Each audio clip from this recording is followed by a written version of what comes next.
بسم اللہ الرحمن الرحیم۔ السلام علیکم۔ میں ہوں راشد جاوید اعوان اور آپ دیکھ رہے ہیں خبر بصر۔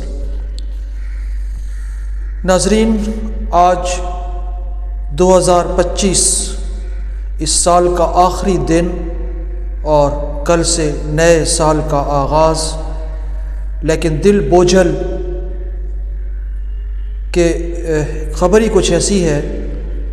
کل رات کو یہ بات آپ نے بھی مین اسٹریم میڈیا پر سنی ہوگی، ٹی وی وغیرہ پر، کہ سعودی عرب نے متحدہ عرب امارات کے جہازوں پر حملہ کیا، اور اس کا کہنا یہ کہ یہ یمن میں اسلحہ لے کر جا رہے تھے جو کہ سعودی عرب کے مفادات کے خلاف استعمال ہونا تھا۔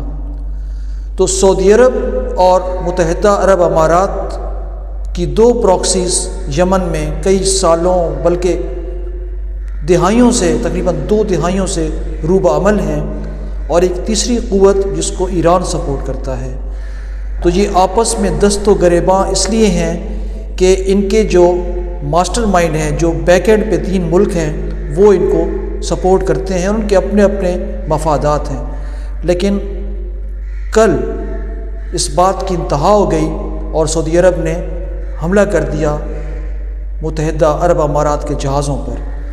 اب پاکستان کے لیے سب سے مشکل بات کہ جائے ماندن نہ پائے رفتن والی بات ہے کہ کرے تو کیا کرے۔ دونوں جانب اسلامی ملک، دونوں جانب دوست ملک، اور میں نے پچھلے کسی ولاگ میں کہا تھا کہ 3 ممالک کے بارے میں پاکستان کی رائے بالکل واضح ہے: سعودی عرب، متحدہ عرب امارات اور چین۔ تو ان میں سے 2 آپس میں لڑ پڑے۔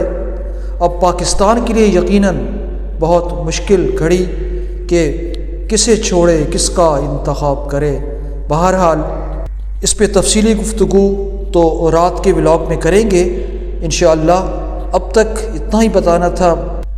مجھے یہاں سے اجازت دیجیے۔ پاکستان زندہ باد۔